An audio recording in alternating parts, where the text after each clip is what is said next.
ছিল 18ই আগস্টের আমার সেকেন্ড কাজ। এটা অর্ডার করেছিল আমারই একটা বান্ধবী তার বোনঝির জন্মদিনের জন্য।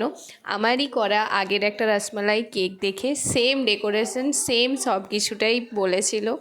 এবার আমিও সেই কথা মতো আমি ওকে বলেছিলাম যে সেম, ও বলেছিল হ্যাঁ সেম টু সেমই হয় যেন।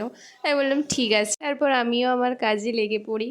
এবার কথা হচ্ছে বেশিরভাগ সময়ই আমি রসমালাই কেকই বানাই, কেন আমি জানি না সবার কেন এটা এত পছন্দ।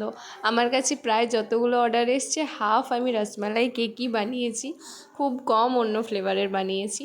তো কেকটা বানাতে বানাতে এবার ভাইয়েরা বলছে, ওদের আবদার যে আমি ওদেরকে কেন এখনও অবধি রসমালাই কেক খাওয়াইনি, আমি শুধু কাস্টমারদেরই বানিয়ে খাইয়েছি। আমি বললাম ঠিক আছে এবার তোদেরও আমি বানিয়ে দেবো। এবার এই ডিজাইনটার যেটা বেস্ট পার্ট লাগে সেটা হচ্ছে আমার এইটা, এই চকলেট গার্নিশিং ব্যাপারটা, এই জিনিসটা আমার খুব ভালো লাগে আর খুব স্যাটিসফাইং লাগে। তারপর ওপরে চকলেট দিয়ে আর কিছুটা ক্লিপস না নিতে পেরে আমি এইভাবেই পুরো কাজটা কমপ্লিট করি। তোমাদের কেমন লাগলো জানিও।